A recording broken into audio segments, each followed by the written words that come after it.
અલ્પેશભાઈની આ સેવાકીય પ્રવૃત્તિઓ શરૂ ક્યાંથી થઈ? આંખવાળું વ્યક્તિ રડતું હોય ને તમે જોવો તોય તમારી અંદર વેદના પેલી થાય, તો આંખ વગરનું વ્યક્તિ રડે ત્યારે એ કેટલી કઠોર વેદના હોય.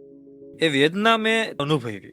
કયા ટ્રસ્ટ પર ટ્રસ્ટ કરો ને એ બાબત વધુ ચર્ચામાં હોય છે. શું જોઈને દાન દેવું જોઈએ એ તમારા મતે મારે વ્યાખ્યા જાણવી છે. આજે 1.5 વર્ષ જેટલો સમય થયો પણ અમારી ઓફિસ જ નથી. શાસ્ત્ર તો એવું કે ભાઈ ડાબા હાથે દાન કરો તો જમણા હાથને ખબર ના પડે, પણ આ સમય એવો નથી. શાસ્ત્રની રીતે સાચું છે પણ આ સમય એવો નથી. સતયુગમાં લખાય. હા, આ કળિયુગ છે હવે, બરાબર. સફળતા મળે ને એટલે માણસ ફાસ થઈ જાય. ત્યારે કયા રસ્તા પકડવા જોઈએ જેનાથી ચકી ના જવાય અથવા અલગ રસ્તે ખોટા રસ્તે ના જઈ શકાય? મુઠ્ઠી જ્યાં સુધી બંધ રાખી ત્યારે તમારે ચકી જવાની તમારામાં બહુ એટલે બહુ શક્યતા છે.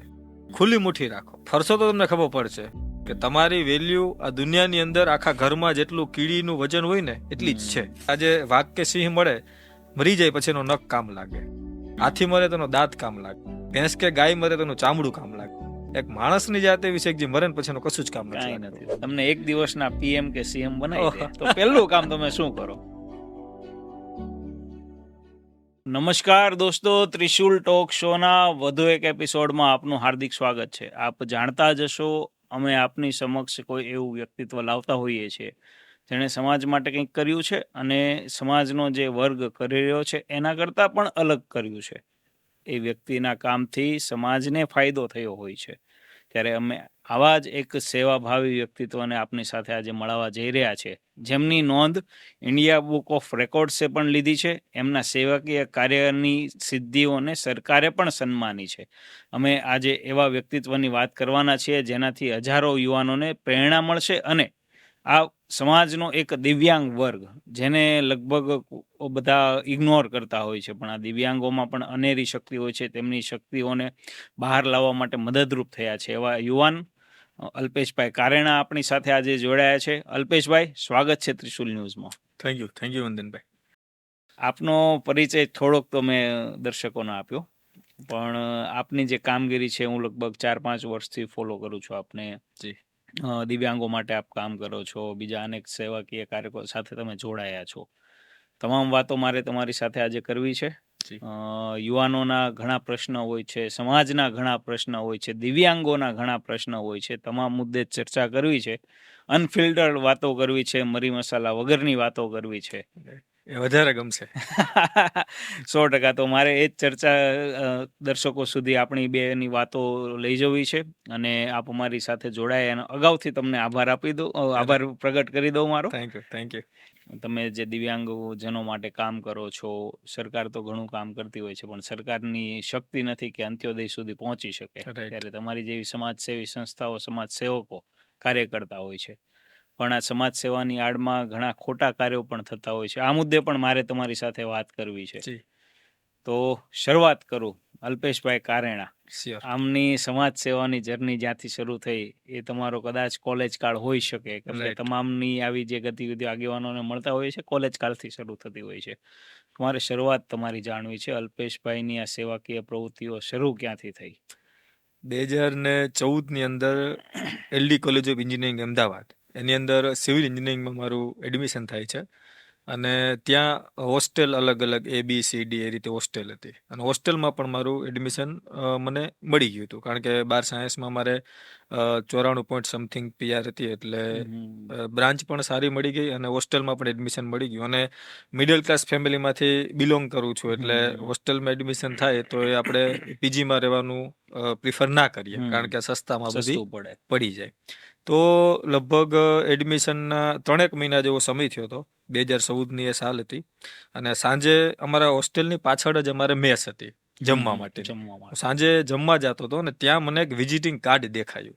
હવે વિઝિટિંગ કાર્ડ શેનું હતું એ મારા માટે મહત્વનું નહોતું, પણ એની ઉપર મારું નામ લખેલું હતું, અલ્પેશ એવું. એટલે હવે એ કાર્ડ મેં ઉઠાવ્યું અને જોયું કે ભાઈ મારા નામનું કાર્ડ છે તો એ કાર્ડ શેનું છે, તો એ કાર્ડ હતું અપંગ માનવ મંડળનું. મેં તરત જ બીજા દિવસે અપંગ માનવ મંડળની વિઝિટ લીધી. હવે એ ત્યારે જ હું નવો અમદાવાદની અંદર, એટલે અપંગ માનવ મંડળની જગ્યાએ હું અંજન મંડળમાં પહોંચી ગયો. પણ જોગાનું જુગ ત્યારે રવિવાર હતો એટલે સ્ટાફ કોઈ હતું નહીં, તો ત્યાંના સિક્યુરિટી ગાર્ડે મને એવું કીધું કે તમે સોમવારે આવો અને તમારી જે કંઈ વાત છે પ્રિન્સિપાલ સાહેબને કરો. એટલે પ્રિન્સિપાલ સાહેબને ત્યારે મેં વાત કરી કે મારે આ રીતે મારાથી બનતી હું જ્યાં તમારા આ સંસ્થાની અંદર રંજન મંડળમાં જ્યાં પણ મદદરૂપ થઈ શકું. એટલે સાહેબે મને વાત કરી કે ભાઈ આ રીતે અત્યારે રીડરની જરૂર છે અને સેવાકીય શિક્ષકો જો આવતા હોય મહેનતાણા વગર જેને કામ કરવું છે તો એની પણ જરૂર છે. એટલે મેં 2014માં ત્યારથી ગુજરાતી શિક્ષક તરીકે 11 થી 5 ની મારી કોલેજ અને સાંજે જમી અને 8 થી 11 જેટલી 3 કલાક છે હું એજ શિક્ષક તરીકે અંજન મંડળમાં સેવા આપવા જતો. ત્યાર પછી રીડરની રાઇટરની ધીમે ધીમે એ રીતે સેવા મારી આગળ વધી. પણ મારી સેવાની શરૂઆત એક આ વિઝિટિંગ કાર્ડથી કે જેની અંદર મારું નામ લખ્યું હતું એનાથી થઈ હતી. ઓચિંતાનું કાર્ડ તમારી પાસે એક આવ્યું, ખોટી જગ્યાએ ખોટા એડ્રેસ પર પહોંચ્યા, ખોટી જગ્યા તો ના કહી શકાય પણ ખોટા એડ્રેસ પર પહોંચ્યા અને તમારી જર્ની શરૂ થઈ.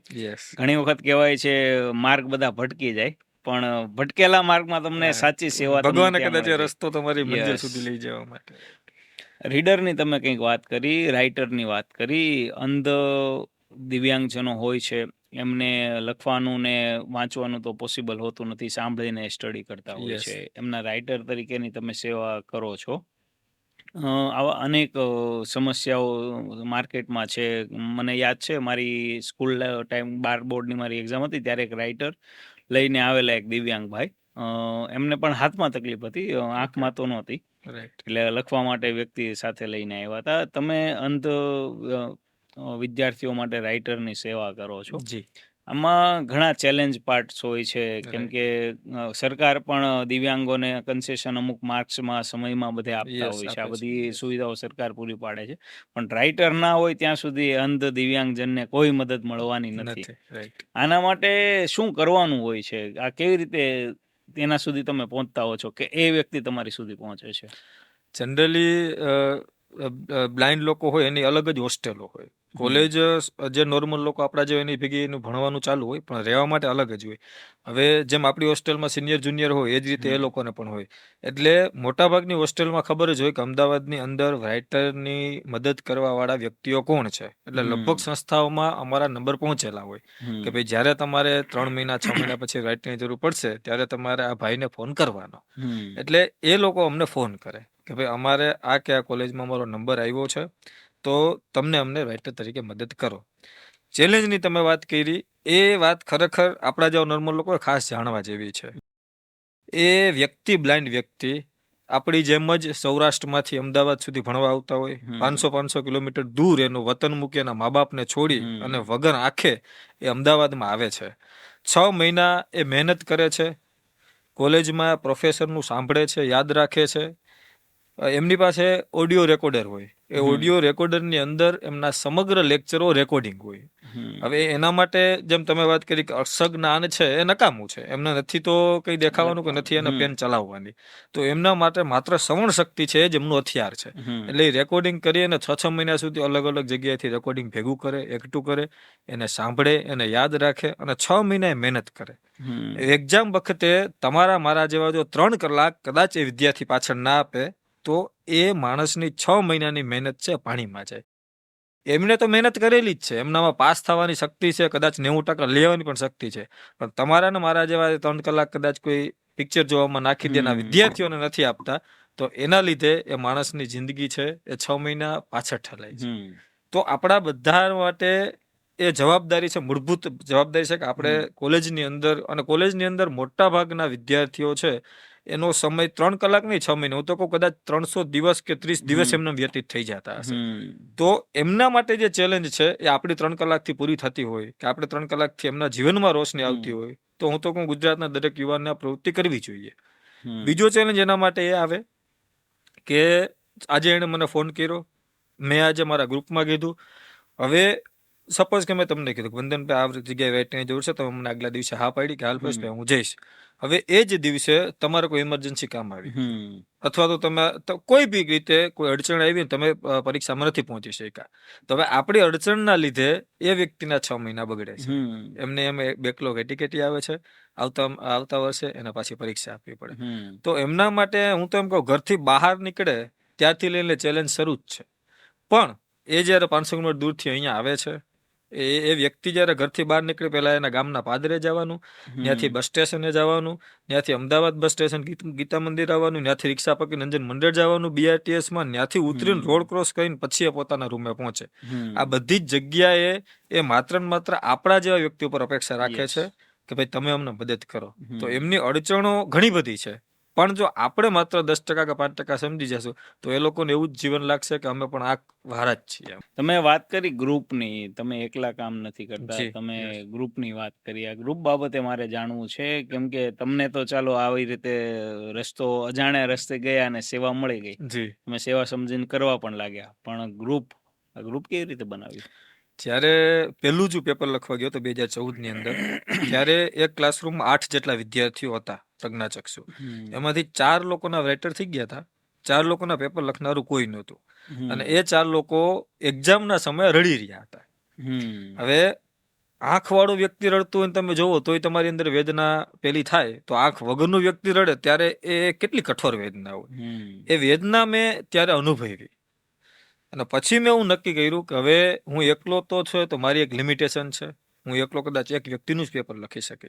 પછી કોલેજમાં જઈને સૌથી પહેલા મેં મારા રૂમમેટથી શરૂઆત કરી કે મારા રૂમની અંદર અમે 4 લોકો રહેતા હતા, મેં 3 લોકોને વાત કરી, એ લોકો રાજી થયા.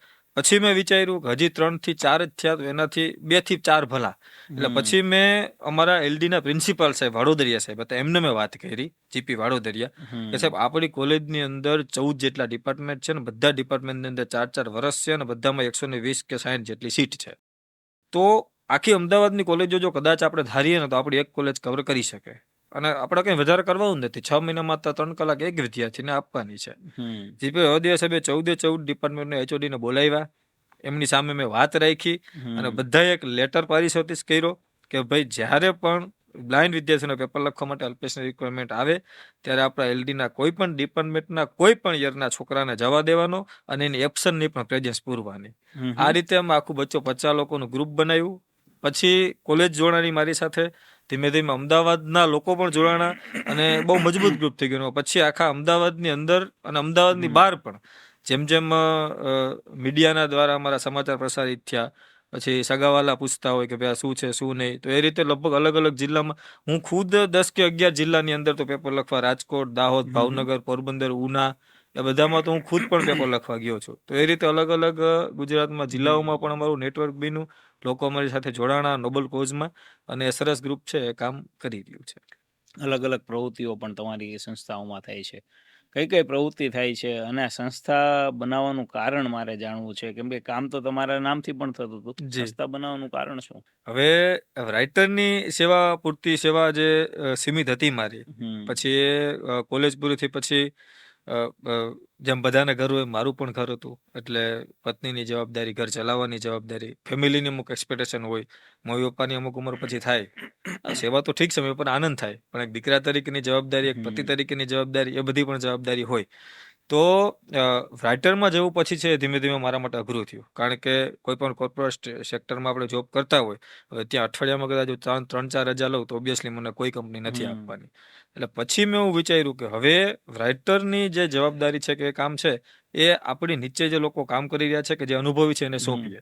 અને અત્યારે વન વિઝન ગ્રુપ કરીને છે, બહુ સરસ રીતે રાઇટરની જવાબદારી નિભાવે છે. હવે હું એટલો એમાં સક્રિય નથી. મારા ગ્રુપમાં જે વિદ્યાર્થીઓ હતા એની જોડે જોડાણ થઈ ગયા, અને એમનું પણ ખૂબ વિશાળ છે ને લગભગ બધાને રાઇટર મળી જાય છે. પણ રાઇટરની સેવા એ ભણવા સુધીની સીમિત છે. જ્યારે દિવ્યાંગ વ્યક્તિ, પ્રજ્ઞાચક્ષુ, હેન્ડીકેપ છે, ભણી લે પછી શું? અને હું અમદાવાદમાં હતો ત્યાં સુધી અમદાવાદના વિદ્યાર્થીઓ મારા કોન્ટેક્ટમાં હતા, પણ હું ખાલી પેપર લખવા કે ભણાવવા જતો એવું નથી. પછી જેમ હું ભણાવવા જતો પછી હું એના જીવનની અંદર ઉતરવા લાગ્યો. અમે લોકો રાતના 3-4 વાગ્યા સુધી હોસ્ટેલમાં રહેતા, અને રાતે 4 વાગે અમે ક્રિકેટ રમતા, કારણ કે એ લોકો માટે તો રાત ને દિવસ શું બધું હરખું જ ને. તો એમનો જે બોલ આવે એની અંદર ઘૂઘરા જેવો ખનખન ખનખન અવાજ આવે, અને અવાજ એ સાંભળી અને નક્કી કરે, ડિસાઇડ કે બોલ કઈ દિશામાં આવે, ત્યાંથી પછી બેટ ઘુમાવે, 4 સિક્સર લાગે, ફિલ્ડિંગ કરવા વાળો, કેચ કરવા વાળો, બધું એ અવાજ ઉપર જ ચાલતું હોય. એટલે પછી એ બધા અલગ અલગ ગામડાઓમાંથી આવતા, એટલે મેં ગામડા વિશે જાણ્યું. પછી ગામડાના જે દિવ્યાંગો છે કે જે ખૂબ ઉંમરલાયક થઈ ગયા છે અને ત્યાં કોઈ નથી પહોંચ્યું, આજે અમદાવાદ જેવી સિટી છે, રાજકોટ છે, સુરત છે, ભાવનગર છે, પોરબંદર છે, તો આ બધી સિટીમાં એક સ્ટ્રક્ચરાઇઝ સંસ્થા છે અને એની અંદર જે વિદ્યાર્થીઓ દિવ્યાંગો છે એમને ખૂબ સવલતો મળે છે. આજે અંજુમન મંડળ અમદાવાદમાં મેં 11 વર્ષ સેવા આપી, ત્યાં ડોનેશનની કોઈ કમી નથી છે. કરોડોની કદાચ અબજોની ચેરિટી હશે એમ, કોઈ જાતની કમી નથી. ત્યાં તમારે વિદ્યાર્થીઓને જમાડવા હોય તો તમારે ખુદને 10-10 દિવસ વેઇટિંગમાં ઊભું પડે, એટલું ડોનેશન ત્યાં આવે છે. પણ આ જે છેવાડાનો દિવ્યાંગ છે કે એમની પણ ફરજ છે, આપણી એમના પ્રત્યે પણ ફરજ છે ને હક છે કે એમને પણ એક સુચારું જીવન મળે, એમની પણ કંઈક અપેક્ષા હોય આપણા જેવા નોર્મલ સમાજ પાસે, તો એ પૂરી કરવા કોણ જાય? આ સંસ્થા તો 4 દિવાલમાં બંધાઈ ગઈ છે. તો આવા જે લોકો છે એની વેદના મેં જાણી, એમના વિશે મેં જાણ્યું કે એમને શું શું તકલીફો છે, એમના ખરેખર શું શું જરૂર છે. એવા કેટલાય ફેમિલી છે કે જેના એમના પતિ પત્ની 2-2 બાળકો એ 4 દિવ્યાંગ હોય અને એમના પતિ પત્ની એટલી હદે દિવ્યાંગતા હોય એમનામાં 90% 95% કે એ કદાચ ધારે તો પણ કામ નથી કરી શકવાના. તો એવા લોકોનું કોણ? ત્યારે આ બધા લોકો વિશે વિચારી, આ કામની જે વિદ્યાર્થીઓ પ્રત્યે અમારું કામ સીમિત હતું, એ બોર્ડરને તોડી અને છેવાડા સુધી પહોંચવું હતું, એ વિચારી અને એ લોકોની અપેક્ષાઓ પૂરી થાય, એમને રોજગારી મળે, એ ક્યાંક આપણાથી એમનામાં કાબિલિયત છે છતાં એ પાછળ ના છૂટી જાય, આવા બધા વિચારોનું નિચોડ કાઢી અને પછી એવું નક્કી કર્યું. અને જે 11 વર્ષ અલગ અલગ 10 સંસ્થાઓમાં મેં આપ્યા હતા, એ સંસ્થાઓ જે ભૂલ કરી એ ભૂલ ના થાય ને, દિવ્યાંગોને હરખી મદદ મળે, એ હેતુ પૂરો થાય. આવા ઘણા બધા વિચાર સાથે પછી નક્કી કર્યું કે હવે એક પોતાની સંસ્થા કરીએ કે જે આપણે આપણા વિચારથી કામ કરી શકીએ. તમે કોઈ સંસ્થામાં વોલેન્ટિયર હોય તો ત્યાં તમે તમારા વિચારથી કામ નથી કરી શકવાના, એ સંસ્થાની રિક્વાયરમેન્ટ હોય તમને કે તમારે ફૂલફિલ કરવાની હોય. પણ આપણે જે કરવું છે, અને મારી પાસે તો ટીમ પણ હતી કે જે મારી જોડે કામ કરવા તૈયાર હતી, મારા વિચાર સાથે ચાલવા તૈયાર હતી. એટલા માટે 2024માં માતૃ દિવસ નિમિત્તે 100 જેટલી પ્રજ્ઞાચક્ષુ મહિલાઓના હસ્તે મેં અપેક્ષા ફાઉન્ડેશનની શરૂઆત કરી. અપેક્ષા ફાઉન્ડેશન પ્રજ્ઞાચક્ષુઓ હોય કે દિવ્યાંગો એની અપેક્ષાઓ તો પૂરી કરી શકે, પણ કહેવાય છે ટ્રસ્ટની વાત કરું, સામાજિક સંસ્થા અમારા સુરતમાં તો છેલ્લા 5 વર્ષથી આ ટ્રસ્ટ, કયા ટ્રસ્ટ પર ટ્રસ્ટ કરવો ને એ બાબત વધુ ચર્ચામાં હોય છે, કેમ કે ઘણા ટ્રસ્ટના અહીંયા કૌભાંડો આવ્યા, કૌભાંડીઓ જેલમાં ગયા. એવું જ ગુજરાતભરમાં થઈ રહ્યું છે. સેવાભાવી વ્યક્તિઓ સેવા આપે છે, ધન આપે છે, અને તન અને મનથી કામ કરતી હોય છે સંસ્થા અને તેના સ્વયંસેવકો. અપેક્ષા ફાઉન્ડેશનની અપેક્ષાઓ લોકો સુધી તો પહોંચે છે, સેવા પહોંચે છે, લોકોની અપેક્ષા પૂરી કરે છે, પણ આ ધનની અપેક્ષાઓ જે ટ્રસ્ટને હોય છે, દાન લેતા હોય છે, કેમ કે ડોનેશન વગર, પૈસા વગર કોઈ સંસ્થા ચાલવાની નથી. આની નીડ તમારે જે કંઈ હોય છે એ પૂરી કરવાના માધ્યમ કયા? એક તો પર્સનલી જે કંઈ મારા કોન્ટેક્ટ છે, કારણ કે દિવ્યાંગો સાથે 11 વર્ષથી કામ કરું એટલે દિવ્યાંગો પ્રત્યે જે લાગણી ધરાવે છે એવા ઘણા બધા વ્યક્તિઓ મારા સંપર્કમાં છે. આ સાથે સોશિયલ મીડિયામાં અમારા એકાઉન્ટ છે, એની અંદર અમે અમારી સેવાકીય પ્રવૃત્તિના વિડીયો છે વાયરલ કરતા હોઈએ. તો એ વાયરલ વિડીયો લોકો સુધી પહોંચે છે, અલગ અલગ પેજ અમને સપોર્ટ કરે છે કોલેબોરેશન કરવામાં, એટલે અમે વધારે લોકો સુધી પહોંચીએ છીએ અમારી પ્રવૃત્તિ. અને પર્સનલ જે અમારા કોન્ટેક્ટમાં છે, એવું કામ હતું અને એ ક્ષેત્રમાં કામ કરતા, એટલે ધનિક લોકો પણ કોન્ટેક્ટમાં છે. તો એવા લોકો અમારા સ્ટેટસ જોવે છે અને અમારા વિડીયો જોવે, અને એમનાથી એ લોકો સામેથી કહે કે ભાઈ, અને આ જે સોશિયલ મીડિયાના માધ્યમથી અમારો નંબર પણ એમાં હોય, તો એ જે માધ્યમથી આવે કે ભાઈ અમારે કંઈક કરવું છે દિવ્યાંગો માટે, તો ત્યાંથી અમારું ધન એકઠું થાય છે. એ સિવાય જેમ મેં વાત કરી કે 20-25 લોકો મારી પાસે જે અમારા જેવા યુવાનો છે, એ અમારા પરમેનન્ટ પાયાના પથ્થરો છે ફાઉન્ડેશનના, કે જે વ્યક્તિઓ દર મહિને અમુક રાશિ 500, 1000, 1500 એ લોકો એમની રીતે મને કહેલી છે કે ભાઈ અમારી આ રાશિ છે, દર મહિને અમે આપશું અમારા પગારમાંથી. તો એ એક ફંડનો સ્ત્રોત છે અમારી પાસે. એ સિવાય જ્યારે સારા પ્રસંગો હોય, કોઈનો બર્થડે હોય, કોઈનો મેરેજ એનિવર્સરી છે કે, તો ત્યારે પણ લોકો એવું આવું ડોનેશન કરતા હોય. તો આવા 2-3 માધ્યમો છે કે જેના લીધે અમને ફંડ મળે છે. અત્યારે ટ્રસ્ટ પર ટ્રસ્ટ કરવો મુશ્કેલ છે. હમણાં જ વિવાદો પણ ઘણા થયા કે કરોડો રૂપિયાના દાન લેવા માટે કામ બતાવવાનું, વિડીયો બનાવવાના, ટ્રેજિક વિડીયો, મતલબ કે આમ આઘાત લાગે, પ્રેમ ઉભરાય, લાગણીમાં આવી જાય એવા રડતા વિડીયો બનાવવાના. યસ, ઇમોશનલ બ્લેકમેલિંગ, કે લોકો એને દાન દેવા લાગે. આશ્રમો બનાવવાની વાત ચાલે કે અમે આવો આશ્રમ બનાવી રહ્યા છીએ, અમને આટલા રૂપિયાની જરૂરિયાત છે. રોજ સવાર ઉઠીને એક વિડીયો એ બને કે દાનની જરૂર છે, દાનની જરૂર છે. કામ શરૂ હોય ત્યાં સુધી દાનની જરૂર રહેવાની છે, Right. પણ કામ પૂરું જ નથી થતું હોતું. હમ. આવા ટ્રસ્ટ પર કેટલો ટ્રસ્ટ કરવો અને શું જોઈને દાન દેવું જોઈએ એ તમારા મતે મારે વ્યાખ્યા જાણવી છે. બહુ સરસ તમે સવાલ કર્યો. ઘણા લોકોને નહીં ખબર હોય. આજે 1.5 વર્ષ જેટલો સમય થયો અમારા ફાઉન્ડેશનમાં લાખો રૂપિયાની પ્રવૃત્તિ થઈ, વિડીયો એના સાક્ષી છે, પણ અમારી ઓફિસ જ નથી. હજી સુધી અપેક્ષા ફાઉન્ડેશનની ઓફિસ નથી. શું વાત છે. હું એવું માનું છું કે આજે હું એક ઓફિસ કરું, એ ઓફિસનું 10,000 જેટલું ભાડું હોય મોટા સિટીમાં, એની અંદર મારે એક છોકરો બેસાડવો પડે, એનો 20,000 જેટલો પગાર આપું. હવે એ 30,000 રૂપિયાની જો હું પ્રવૃત્તિ કરું તો હું 5 લોકોના 4 પરિવારને 1 મહિનો સુધી નભાડી શકું. યસ, 100%. ને જેને કામ કરવું છે એને સત્તાની, ઓફિસની, સ્ટ્રક્ચરની ખરેખર જરૂર જ નથી. આજે મારે જે મદદ કરવી છે, મેં તમને વાત કરી કે છેવાડાનો માણસ છે, આજે હું સ્વરોજગાર કેબિનની મદદ કરું છું દિવ્યાંગોને, કે જેની અંદર ધંધો કરવાની જિજ્ઞાસા છે. હવે એ માણસનું રાશન કીટ આપીશ તો એ મહિના દિવસ પછી પાછો મને ફોન કરશે, કલ્પેશભાઈ હવે. પણ એકવાર હું 20 કે 25,000નો ખર્ચો કરીને એને જો સ્વરોજગાર કેબિન આપી દઈશ તો આજીવન મને ફોન નહીં કરે. એ એક કેબિનની અંદર આજીવન એ સોમાનથી જીવશે. એમને લેવાની કે માગવાની ભાવના પણ જતી રહેશે, અને એ એમ કોલર ઊંચો કરીને કહેશે કે ભાઈ હું મારો પરિવાર છે ને મારી જાતે નફાડું. તો મને એવું લાગે છે કે જ્યાં સુધી તમારે મદદ જ કરવી છે. અને સેકન્ડ થિંગ કે આજે મેં ક્યારેય એવું નથી કર્યું. ધારો કે અત્યારે મારે ધોરાજીની અંદર એક વ્યક્તિને કેબિન આપવાની છે, તો હું પેલા એ વ્યક્તિ પાસે જાઉં, એ આમ અપંગતા દર્શાવતા ચાલે, લાકડી લઈને ચાલે, પછી હું કહું કે મારે આના માટે દાન જોઈએ છે, તમે મને આપો. મેં કોઈ દિવસ આવું નથી કહ્યું, હું ક્યારેય આવું કરવાનો પણ નથી. હું માત્ર ને માત્ર એવી રજૂઆત કરું કે ભાઈ આવી પરિસ્થિતિ ધરાવતો એક વ્યક્તિ છે, એને મારે કેબિન આપવી છે. હું કેબિન આપી દઉં પછી એનો વિડીયો બનાવું છું, અને અમને ફોલો કરો, અમને લાઈક કરો, અમને ડોનેશન આપો. આવો વિડીયો તમને અમારા ફાઉન્ડેશનમાં 1.5 વર્ષમાં એક પણ જોવા નહીં મળે. આ માગવાની વૃત્તિ જ ખોટી છે. દરેક ફાઉન્ડેશનમાં આ જે વસ્તુ ચાલી રહી છે, તમારી પાસે જેને દાન કરવું છે એ વ્યક્તિ તમારી પાસે સામેથી આવવાના જ છે. પણ એ સામેથી આવે છે તો તમારી જવાબદારી બને કે તમે સામેથી એને બતાવો. આજે મારી પાસે કોઈ 60,000નું દાન કરે, કોઈ 99,000નું કરે, તો હું સામે એને એ જ વસ્તુનું એમને બિલ પણ મોકલું છું. આજે રાજપીપળાની અંદર મેં આદિવાસી દિવ્યાંગો 30 જેટલા પરિવારને રાશન કીટ આપી, એનું 99,000 રૂપિયા જેટલું બજેટ હતું. તો યુકેના જે મારી પાસે ડોનર હતા સાહિલભાઈ, એમને મેં એ 99,000નું બિલ સેન્ડ કર્યું. કેનેડાથી વિજયભાઈએ 60,000 રૂપિયા દિવ્યાંગોને પિઝા ખવડાવવા માટે આપ્યા હતા, તો એ મેં પિઝાનું ઓફિશિયલ બિલ એમને સેન્ડ કર્યું. તો દાન લેવું અને દાનથી જ બધું ચાલે. ફાઉન્ડેશન છે, કોઈ એક વ્યક્તિની તાકાત નથી કે ચલાવી શકે. પણ એ ડોનરને પણ હું કહેવા માંગુ કે તમે જ્યારે દાન કરો ત્યારે આંખ વીંચીને દાન ના કરો. તમે જોવો કે તમારો રૂપિયો ક્યાં વપરાય છે, અને તમે દાન આપ્યું તો તમારો હક છે કે તમે એની પાસેથી માંગો કે તમે આ ક્યાં વાપર્યું છે.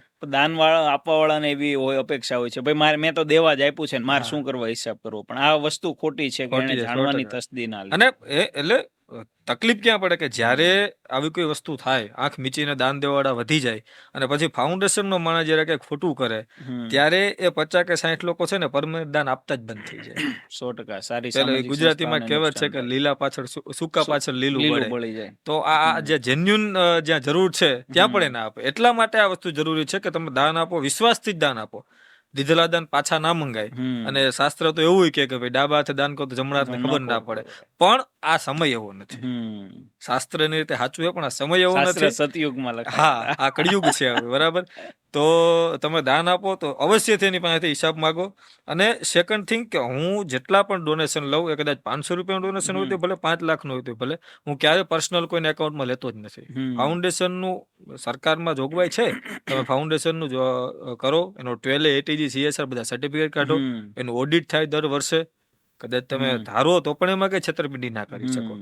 તો એ સિસ્ટમથી ફાઉન્ડેશનો ચાલે તો રૂપિયો, જેમ પેલી સરકાર કહેતી કે ભાઈ સરકારમાંથી 10 રૂપિયા આપે માણસ પાસે 50 પૈસા પહોંચે છે, તો આ વસ્તુ ક્યાંક ને એવી જ થાય કે ડોનર બિચારા લાખનું ડોનેશન કરે. ગવર્નમેન્ટ ટાઈપનું જ ગવર્નન્સ. હા, આમ કહેવાય એનજીઓ નોન ગવર્મેન્ટ, પણ પદ્ધતિ તો કદાચ એની જ યસ. ચાલે. તો એ વસ્તુ ખરેખર બહુ ખોટી થઈ રહી છે. એના કારણે જેન્યુન લોકોને જરૂરિયાતમંદ સુધી પહોંચાતું નથી. અને ફાઉન્ડેશનમાં અત્યારે કેવું થાય કે જેમના ફોલોવર વધારે હોય એમના દાન દેવાવાળા બહુ છે, પણ જેમના ફોલોવર નથી અને કામ જેન્યુન છે એના ઉપર લોકોને કદાચ ક્યાંક ને ક્યાંક ટ્રસ્ટ નથી. અને પછી જ્યારે કોઈ આવા મોટા કૌભાંડ આવે ત્યારે એ લોકો અફસોસ કરતા હોય કે ભાઈ અમારું દાન છે ધોવાઈ ગયો. 100% આંખ ઉઘાડવાની દાન દેનારાએ પણ જરૂર છે. 100%. કેમ કે દાન લેવાનો તો એક ધંધો પણ અત્યારે માર્કેટમાં ચાલી રહ્યો છે. રોજ ઉઠીને દરેક સિટીની અંદર રોજ સવારે 10 જેટલા ફાઉન્ડેશન નવા ઓપન થાય છે. જરૂરિયાતવાળો માણસ શોધવાને બદલે મારે શું જરૂરિયાત છે એ સંસ્થાઓ શોધી રહી છે. કહેવાય છે સંસ્થાઓ અલગ અલગ હેતુ માટે બનેલી છે. કઈ સેવાઓ કરવી, કેવી રીતે કરવી, કોને પહોંચાડવી. ઘણી વખત સેવાભાવી સંસ્થાઓ સેવા યોગ્ય વ્યક્તિ સુધી નથી પહોંચાડી શકતી, અથવા વ્યક્તિ જે સેવા માંગવા આવ્યો છે કે મારે મદદની જરૂર છે. મેં પોતે એવા અનુભવો કરેલા છે. ઘણી સંસ્થાઓને આપણે રેફર કર્યા હોય તો પછી સંસ્થા આપણને જાણ કરે કે ભાઈ અમે આમાં ખરાઈ કરી, મદદ લઈ લીધી, 5 લાખની જરૂરિયાત હોય, 10 લાખ મળી જાય તો એને હજી ભૂખ હોય. અને સંસ્થા એને કદાચ કહે ને ભાઈ હવે તમે દાન નહીં ઉઘરાવતા, તો બ્લેકમેલ કરે. મદદ વાળો વ્યક્તિ જે હાથ આમ કરીને આવ્યો છે એ આમ બતાવે હાથ. આ કિસ્સાઓ મેં જોયા છે. તમારી સાથે એવા અનુભવ કોઈ દિવસ થયા ખરા કે ખોટો વ્યક્તિ સેવા લઈ ગયો તમારી પાસેથી, ત્યારે કેવું ફીલ થાય? રાઈટ. જ્યારે અમે આ કેબિન વિતરણ કરીએ છીએ, મેં તમને વાત કરી, તો એ એક કેબિન 25,000 રૂપિયાની થાય. એ કેબિન અમદાવાદમાં બને ને પછી જે તે ગામડાઓમાં પહોંચે. સિટીમાં અમે કેબિન એટલે નથી આપતા કે ગવર્મેન્ટની પરમિશન આ છે તે છે. હવે કોઈ માણસ પોતાના પરસેવામાંથી 25,000 રૂપિયા આપતો હોય તો મારી જવાબદારી બને કે પ્રોપર વ્યક્તિ સુધી હું પહોંચાડું. સિટીમાં હું કેબિન આપું, 6 મહિના પછી મનપાવાળા ભરી જાય કેબિન, તેનો કોઈ મતલબ નથી. એટલે વધારે પડતો હું ગામડામાં ફોકસ કરું કે, અને રોજગારીની ત્યાં જ જરૂર છે. સિટી વાળો તો કદાચ એમને તો ડોનરો પણ મળી જશે, બરાબર, એ ક્યાંક સંસ્થામાં એડમિશન લઈ લે તો જમવાનું પણ થઈ જશે, પણ એ વ્યક્તિ જે ગામડામાં છે એનું કશું જ નથી થવાનું. તો આ રીતે દિવ્યાંગ માણસ છે અને એની આબરૂ ઉપર પેલું થાય, એટલે હું નામ નહીં લઉં, પણ કચ્છની અંદર આ રીતે અમારી પાસે એક ઇન્ક્વાયરી આવી કે ભાઈ મારે કેબિનની જરૂર છે. હું પોતે બ્લાઇન્ડ છું, મારો ભાઈ બ્લાઇન્ડ છે અને મારા મમ્મી બ્લાઇન્ડ છે. એમના પપ્પા છે લાકડા કાપવાનું કામ કરતા હતા. એટલે અમે પછી ઇન્ક્વાયરી પણ કરી કચ્છની અંદર, જે પણ મિત્રો હતા, અને બધું જેન્યુન પણ લાગ્યું અને ડોનર પણ જોગાનું જોગ અમને મળી ગયા. એટલે અમે કચ્છની અંદર કેબિન પણ આપી.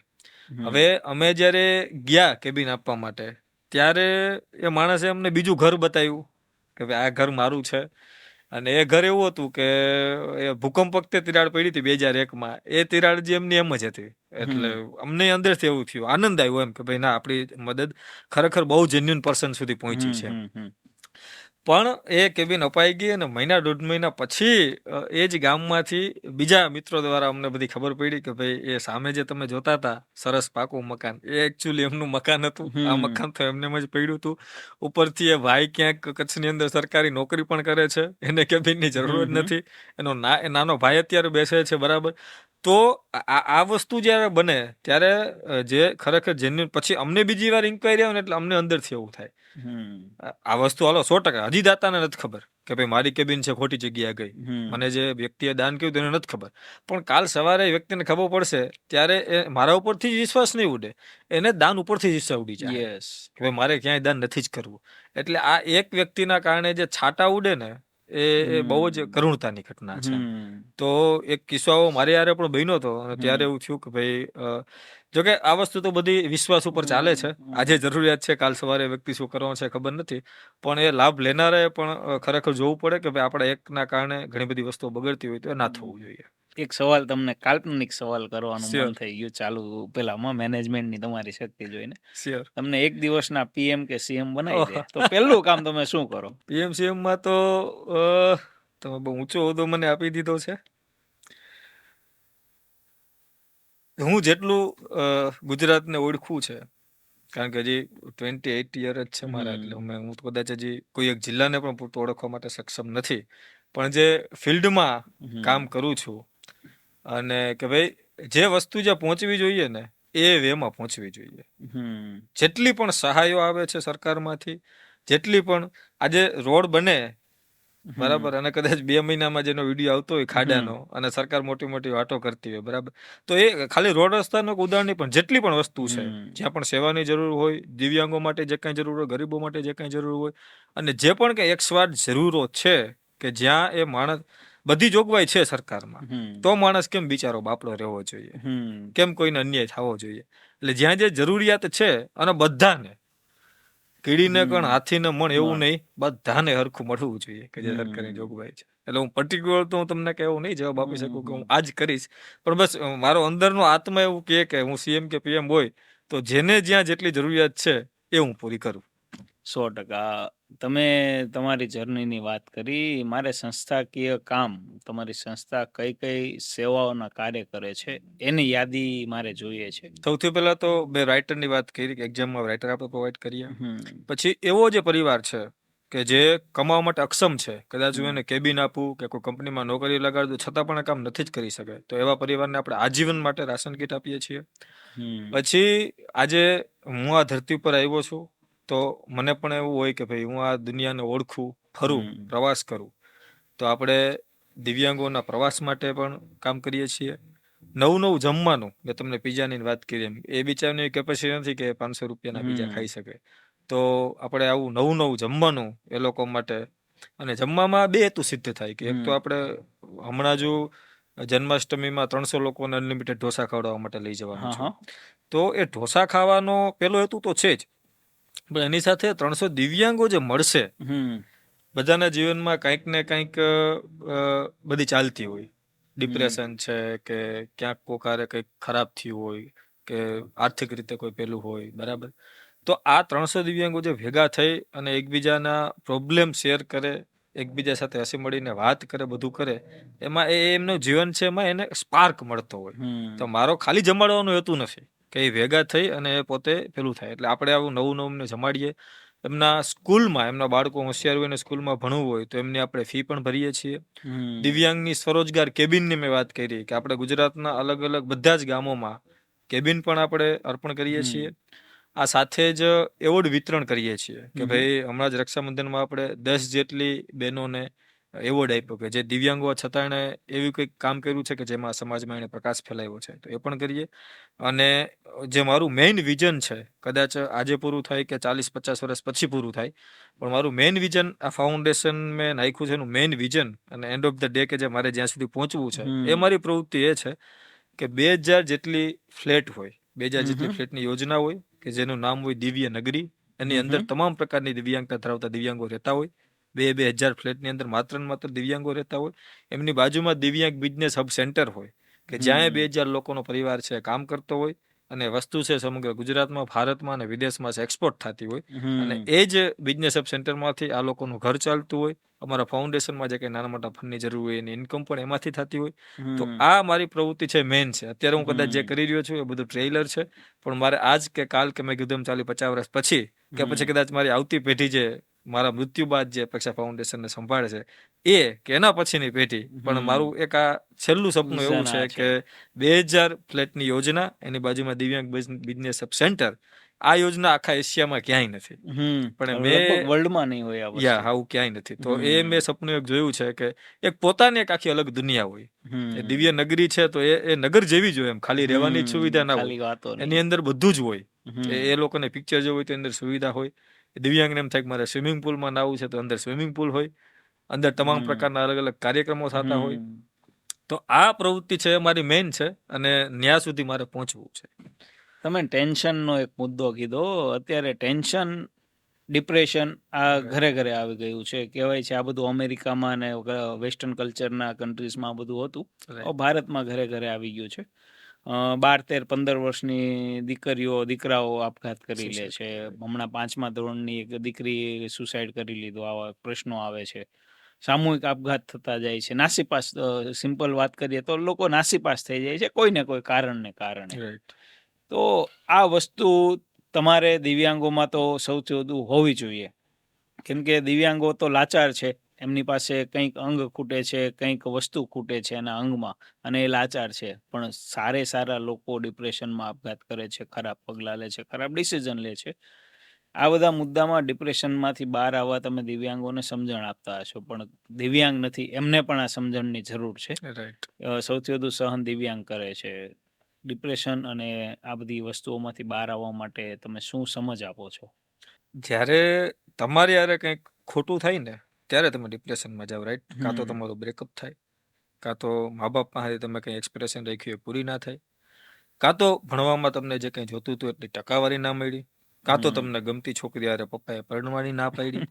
XYZ જે પણ પ્રશ્ન હોય, જ્યાં તમારી જીદ પૂરી ના થઈ હમ કે તમારી અપેક્ષાઓ પૂરી ના થઈ, ત્યાં તમે ડિપ્રેશનમાં જવાનું શરૂ કરો. યસ. હવે સામાન્ય રીતે કોઈ પણ માણસનો જન્મ થાય ત્યારે એની સૌથી મૂળભૂત અપેક્ષા એ હોય કે ભગવાન એમને હાથ પગ આપે, આંખ આપે, કાન આપે.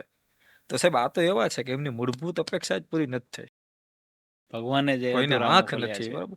ખુદ ભગવાન કે જેને એમ કહેવાય ને કે ભાઈ કોઈ પણ વસ્તુ જોયા વગર જે બધાને આવકારે એને ભગવાન કહેવાય. હમ તો એ ભગવાને આ લોકો હારે ખોટું કર્યું છે એમના કોઈ પણ પાપ વગર.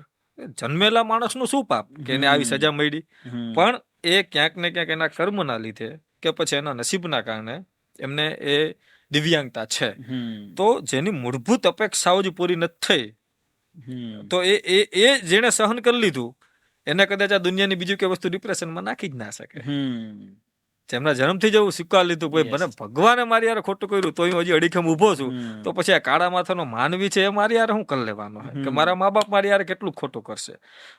કિસ્સાઓ બને જ છે અનેક. Yes. રાઇટરની અંદર સાહેબ મારે કિસ્સો શેર ના કરવો જોઈએ પણ એ નગ્ન સત્ય છે એટલે હું કહું છું હમ કે દિવ્યાંગમાં પણ હોય, જેમ આપણામાં ખરાબી હોય એમ એક દિવ્યાંગના પણ ખરાબ વિચાર આવતા હોય. ઘણી વાર એવું થાય કે કોઈ માતાએ એમની દીકરીને મારા ભરોસે પેપર લખવા મોકલી હોય અને પેપર લખાવતા લખાવતા બાજુમાં બેઠેલો કોઈ દિવ્યાંગ છોકરો છે એના જાંઘ ઉપર હાથ ફેરવે, એના વાહામાં હાથ ફેરવે છોકરી જોઈને. આવા પણ કિસ્સા બન્યા છે. સેમ ઉલટા પણ કિસ્સા બન્યા છે. મારો કોઈ રાઇટર છોકરો હોય એને દિવ્યાંગ છોકરીની છેડતી કરી હોય, એવા પણ કિસ્સા બને છે.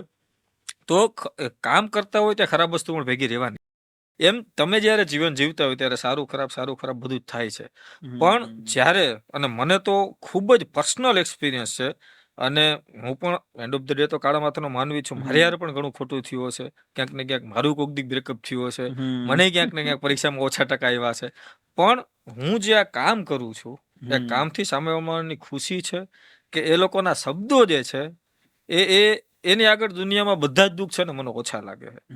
નકર છે મારા જીવનમાં પણ અનેક દુઃખો છે, પણ એક વસ્તુ એવી મેં પકડીને રાખી છે. તો જે પણ વ્યક્તિ ડિપ્રેશનમાં છે કે જે પણ યુવાનો ડિપ્રેશનમાં છે એની પાસે કંઈક પણ એક વસ્તુ એવી હોવી જોઈએ કે જેની આગળ આખી દુનિયા નાની લાગે. જેમ મારી પાસે જે કામ છે એની આગળ મને બધું જ નાનું. મારી એક્ઝામ ચાલતી ને જ્યારે સેમેસ્ટરની એન્જિનિયરિંગની, ત્યારે મિડ સેમેસ્ટરની એક્ઝામ મૂકીને બ્લાઇન્ડનું પેપર લખવા જતો. મને એક્ઝામ મારી નાની લાગતી.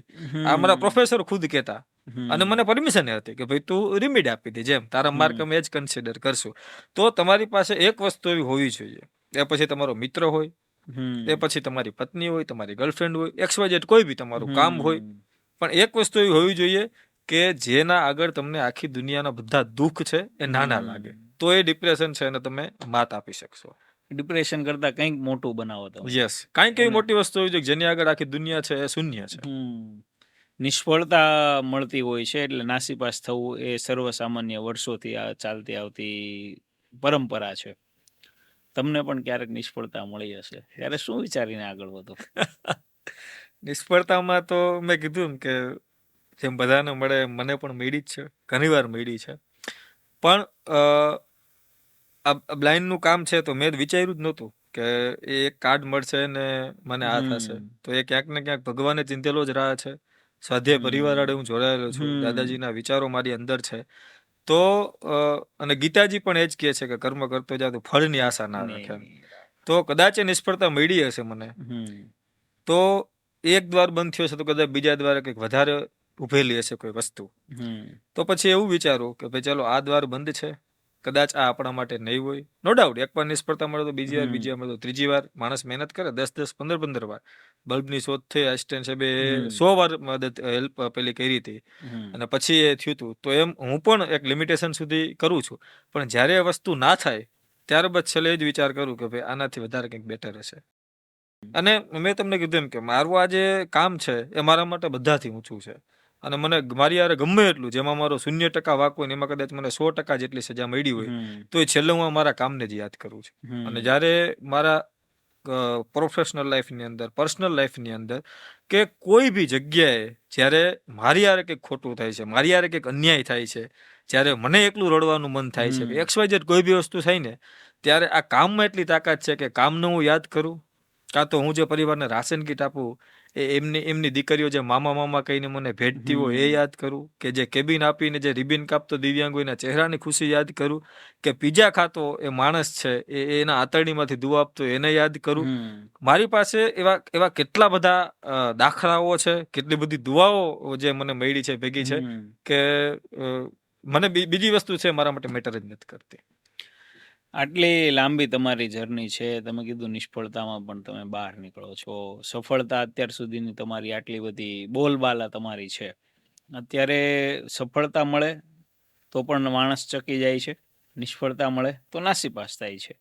નિષ્ફળતાવાળી વાત આપણે કરી લીધી, પણ સફળતા મળે ને એટલે માણસ ફાસ થઈ જાય. એમાં આપણી કાઠિયાવાડી ભાષામાં કહીએ ને, અને આપ પણ દ્વારકાથી આવો છો, કાઠિયાવાડમાંથી આવો છો, કે આ ભાઈ બહુ ફાસ્ટ થઈ ગયા છે એમ. ત્યારે આ કાબુમાં રાખવા, તમે કીધું સ્વાધ્યાય પરિવારમાંથી આવો છો, ચકી જવા માટે, ખરાબ માર્ગે નહીં જતા રહેવા માટે તમે અત્યાર સુધી જે વાત કરી સ્વાધ્યાય પરિવાર સાથે જોડાયેલા છો એટલે આધ્યાત્મિકતા સાથે તમે જોડાયેલા છો. કયા રસ્તા પકડવા જોઈએ જેનાથી ચકી ના જવાય અથવા અલગ રસ્તે, ખોટા રસ્તે ના જઈ શકાય? જ્યારે તમે સીમિત થઈ ગયા ને, મુઠ્ઠી જ્યાં સુધી બંધ રાખી ત્યારે તમારે ચકી જવાની તમારામાં બહુ એટલે બહુ શક્યતા છે. ખુલ્લી મુઠ્ઠી રાખો. ખુલ્લી મુઠ્ઠી રાખવાથી શું થશે? આજે હું અમદાવાદની અંદર કામ કરું છું, હવે જો અમદાવાદની બહાર નહીં નીકળું કે અમદાવાદની અંદર હું નહીં રખડું તો મને એવું જ થાય કે અલ્પેશ કારણે જે કામ કરે કોઈ નથી કરતું. ફરશો તો તમને ખબર પડશે કે તમારી વેલ્યુ આ દુનિયાની અંદર આખા ઘરમાં જેટલું કીડીનું વજન હોય ને એટલી જ છે.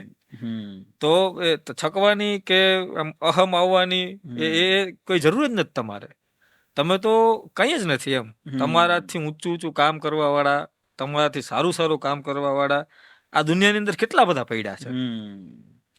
અને મારી પાસે 2-3 વસ્તુ છે કે જે મને મારામાં અભિમાન લઈ આવતા અટકાવે છે. એક મેં વાત કરી દાદાજીના વિચારો છે. બીજું મારી પાસે પુસ્તકોનું વાંચન છે. જ્યારે 12 પાસ કરીને LD માં આવ્યો ત્યારથી એન્જિનિયરિંગના પુસ્તક કરતા હું સાહિત્યના અને બીજા પુસ્તકો વધારે વાંચતો, અને હજી સિલસિલો મારો ચાલુ જ છે. એટલે અને ત્રીજું કે મિત્ર વર્તુળ મને સારું મળ્યું. જેમ પેલું કહેવાય ને કે ભાઈ તમે બીની નિશાની દોરો, ખાલી એકલો બી હોય તો એના ઘણા બધા મિનિંગ થતા હોય, કોઈ M, કોઈ W, કોઈ મેકડોનાલ્ડની કહે, કોઈ બી કહે, પણ જ્યારે A ને C બાજુમાં મુકાય ત્યારે એકચ્યુઅલ ડિફાઇન થાય કે આ બી છે. તો એમ મારા જે A ને C છે એ મને ડિફાઇન કરે છે. એટલે મિત્ર વર્તુળ મારું હંમેશા સારું રહે છે કે એ મને ખોટા રસ્તે જતા માટે અટકાવે છે. તો આ 2-3 વસ્તુ છે કે જેના લીધે કદાચ મને ગમે એટલી સફળતા મળે, હજી હું જેવું જીવન પહેલા જીવતો હતો એ જ જીવન હજી જીવું છું. કદાચ પહેલા મારા ફોનમાં કોન્ટેક્ટ 30 હતા, હવે કદાચ 30,000 પણ હોઈ શકે. પહેલા કદાચ હું રેપિડોમાં આવતો હતો, હવે કદાચ મને મારી સેવા જોઈને કે મારું કામ જોઈને કોઈ એવું કહેવા વાળા છે કે હાલો આપણે મર્સિડીઝમાં જઈએ. તો એ બધી ઘટના જે કંઈ ઘટે છે માત્ર ને માત્ર તમારા કામના લીધે ઘટે છે. તો જ્યારે પણ તમને છકી જવાનું મન થાય કે ઊંચા, તમે જેમ કીધું એમ 2 ફૂટ ઊંચાવાનું મન થાય, ત્યારે હળવેકથી તમારે વિચારી લેવું કે તમારું કિંમત કે તમારી વેલ્યુ છે આખા રૂમની અંદર કીડી છે એટલું જ છે. એટલે અને તમારો ખુદનો કે ભરોસો નથી કે ન જાણ્યું જાનકી નાથે કાલ સવારે શું થવાનું છે. બરાબર? અને તમે એક છો તો જ આ કામ છે એવું નથી. કાલ સવારે તમે નહીં હોય તો બીજો કામ આ કરવાનો જ છે. તમે માત્ર નિમિત્ત છો. તો જો નિમિત્તતા માત્ર જ તમે હોય તો પછી એમાં આટલી બધી તમારે ઉછળકૂદ કરવાની જરૂર જ ક્યાં છે? કહેવાય છે બધા ઇમ્પ્રેસ બહુ થઈ જાય, કોઈ વસ્તુ આમ તૈયાર થઈને આવે કે આમ પ્રેઝન્ટ બહુ સારું કરે તો ઇમ્પ્રેસ થઈ જાય. એટલે તાજેતરમાં જ એક મૂવી આવ્યું છે સૈયારા. સૈયારાની રીલ્સ પણ બહુ વાયરલ થઈ છે. કૂદકા મારીને રડે, ભેટે, નાટક કરે. 2.5 કલાકના ફિલ્મમાં લોકો આટલા ઇમ્પ્રેસ થઈ જાય છે. પણ આની આ વસ્તુ જીવનમાં ઉતારે, મતલબ એ ફિલ્મવાળી વાત નહીં, પણ કોઈના જીવનની આખી જર્ની વાંચે, બુક વાંચે, અથવા એને રિલેટેડ એવું સારું મૂવી જોવે, અથવા સારું જીવન પ્રસંગ કોઈનું સાંભળે, કોઈનું ચરિત્ર સાંભળે, તો એનાથી ઘણો ફાયદો થતો હોય છે. તો મૂવી જોવા જોઈએ કે પુસ્તકો વાંચવા જોઈએ? મૂવી જોવા જોઈએ, પણ પહેલા પુસ્તકો વાંચવા જોઈએ. અને મૂવી એવા જોવા જોઈએ કે જે એકચ્યુઅલમાં એક યુવાનને પોતાના કામમાં ક્યાંક મદદરૂપ થાય અથવા તો પોતાના જીવનમાં ક્યાંક મદદરૂપ થાય. એન્ટરટેનમેન્ટ માટે મૂવી સિવાય બીજી પણ ઘણી બધી વસ્તુ છે, એ તમે કરી શકો. સૈયારા મૂવી હજી મેં નથી જોયું, પણ જ્યારે શ્રીકાંત બોલા ઉપર મૂવી આવ્યું હતું, રાજકુમાર રાવનું શ્રીકાંત, એ મેં 2-3 વાર જોયું. 25 વર્ષની ઉંમરે એક બ્લાઇન્ડ છોકરો 50 કરોડની કંપનીનો સીઈઓ બને છે, એમની આખી જર્ની છે. મેં જોયું ને મેં 500 દિવ્યાંગોને મૂવી બતાવ્યું અમારા ફાઉન્ડેશન થકી. એ જ રીતે હમણાં આમિર ખાનની સિતારે જમીન પર પિક્ચર આવી, એ પણ જે ઓટિઝમ ધરાવતા બાળકો કે જે આમ એની ઉંમર કદાચ 40 વર્ષ 50 વર્ષ, પણ એમનું મગજ છે એ 5 કે 7 વર્ષ જેટલું જ કામ કરતું હોય, એ એમને ઓટિઝમ ધરાવતા બાળકો કહેવાય, એમ મેન્ટલી રિટાયર્ડ એમઆર બાળકો. તો એ પિક્ચર પણ મેં જોયું, બધાને બતાવ્યું. બીજા પિક્ચર પણ જોતો જો એવું કશું નથી. પણ અને અત્યારે હું તો ખરેખર કહું ને, લેખકની અમારી ફિલ્ડ છે થોડી થોડી, લખવા વાળા કરતા વાંચવા વાળા ઘટી ગયા છે. આ બહુ મોટી કરુણતા છે. લેખકો વધી ગયા છે, વાંચકો ઘટે છે. રીલ્સ આવ્યા બાદ આ બધું બહુ વધી ગયું હા, છે. બહુ લેખકો અઢળક વધી ગયા છે, વાંચકો ઘટે છે. એટલે હવે અત્યારે ક્યાંક ને ક્યાંક વાંચન માટે તો છે જ કે ભાઈ તમે, અને હું તો કહું મૂવી કરતા વાંચન એ બેસ્ટ છે. પુસ્તકો વાંચો, તમને જે મજા આવે એવા પુસ્તકો વાંચો. તમને થ્રિલર સ્ટોરી મજા આવતી હોય એવા પુસ્તકો છે. મેં કીધું હવે તો લેખકો અઢળક છે ને અઢળક પ્રકારના છે, તમે માગો એવું પુસ્તક તમને મળશે. આટલી સારી તમારી આજે વાતો સાંભળી, અંતિમ મારે એક તમને સવાલ કરવો છે. ફ્યુચર ગોલની તો તમે વાત કરી દીધી, પણ ફ્યુચર માટે તમે કંઈક તો આયોજનો કર્યા હશે, અને લક્ષ્ય તમે જે સેવા કરો છો, કીધું 250 લોકોને તમે બહુ ઇઝીલી સેવાના કાર્ય સાથે જોડી લીધા. તમારી સાથે જોડાઈને હજુ તમારું મોટું જે સપનું છે, મોટા જૂથ વગર તો પોસિબલ નથી. ફ્યુચર ગોલ, સંગઠન ભાવનાના તમારા શું છે? સંગઠનમાં જે મેં કીધું એમ, મારો ગોલ એ કદાચ ખાલી દાનથી નથી થવાનું. કદાચ કોઈ મને કહેશે કે હું તને 200-300 કરોડનું દાન આપું, પણ એ ખાલી દાનથી, આજે પણ હું જે સેવા કરું છું, આજે મેં તમને કીધું કે પીઝા ખવડાવવાળા જે ભાઈ છે ને 60,000 રૂપિયા મને આપી દીધા, પણ ઓન ગ્રાઉન્ડ જે મારે 25 લોકો વોલેન્ટિયર જોશે, અને હું એને તો કોઈ દિવસ 1 રૂપિયો નથી આપતો ને, કે એ 60,000ની એમાંથી મારે પણ 6 રૂપિયા રાખવાના નથી. એ 60,000 રૂપિયા છે મારે દિવ્યાંગો પાછળ વાપરવાના છે. પેટ્રોલ પણ એને ઘરનું નાખીને જ આવવાનું છે. તો આ જે મારે જે સંગઠન જોઈએ છે એ ગ્રુપ માટે, એની અંદર તમામ પ્રકારના સંગઠનોની મારે જરૂર પડવાની છે. એક તો આર્થિક રીતે જે મને મદદ કરી શકે, અને એ કદાચ ખાલી ભારતમાંથી જ થાય એવું પણ પોસિબલ નહીં બને. એના માટે મારે એનઆરઆઈ લોકો પણ જોશે. બિલ્ડરોનું ગ્રુપ, અત્યારે મને અંદર ખાને એવી ખબર છે કે ઘણી બધી પોલિટિકલ પાર્ટીઓને, ઘણા બધા વકીલોનું ગ્રુપ મદદ કરી રહ્યું છે, બરાબર, ઘણા બધા બિલ્ડરોનું ગ્રુપ મદદ કરે છે. તો મારા પણ આ ફાઉન્ડેશનને એક એવું બિલ્ડરોનું ગ્રુપ હોય કે જે પૈસાની સેવા નહીં, પણ એમનામાં જે કંઈ આવડત છે, એ કંઈ જે બિલ્ડિંગ વિશે નોલેજ જાણે છે, એમાં મદદ કરે. એમના જે મજૂરો છે, એમના મજૂરો છે એ પ્રોપર જ છે, એમને એને સ્ક્વેર ફૂટ પ્રમાણે કામ આપેલું છે. તો એમાં અમારા ફાઉન્ડેશનની જે આ દિવ્યનગરીની સ્કીમ છે, એના સ્ક્વેર ફૂટને એડ કરીને એમાં એ થોડાક એના મજૂરોની સેવા આપે. ઓન ગ્રાઉન્ડ જે શ્રમ શક્તિનું કામ છે, એમાં લોકો વોલેન્ટિયરો જોડાય. અને હજી અત્યારે જોકે એના માટે માણસો આવવાવાળા છે, અત્યારે પણ હજી આજની તારીખમાં મારું કોઈ ઓફિસ નથી, છતાંય મને ગામડેથી એવા ફોન આવે છે કે ભાઈ મારે 2 મહિના તમારા સંસ્થામાં સેવા આપવી છે. કારણ કે સંસ્થાની ડેફિનેશન જ સાહેબ એ થઈ ગઈ છે કે સ્ટ્રક્ચર હોય, અંદર માણસો હોય અને સેવા થતી હોય. આજે હું કદાચ હું જે લઈને આવ્યો, કદાચ લોકોના મગજમાં પચાવવું અઘરું છે. આજે કોઈને આજે અડધા લોકોને નથી ખબર કે હું ઓફિસ વગેરે આટલી સેવા કરી રહ્યો છું. બધાને એવું છે કે ઓફિસ છે ને એની અંદર મસ્ત મસ્ત માણસો બેઠા છે, દાન ન્યા જાય છે, એવું કશું જ નથી. તો આટલા ઘણા બધા સંગઠનની બટ ઓબ્વિયસ કે જરૂર પડવાની છે, પણ એ બધા જ નિસ્વાર્થ ભાવે અમારી સાથે જોડાય.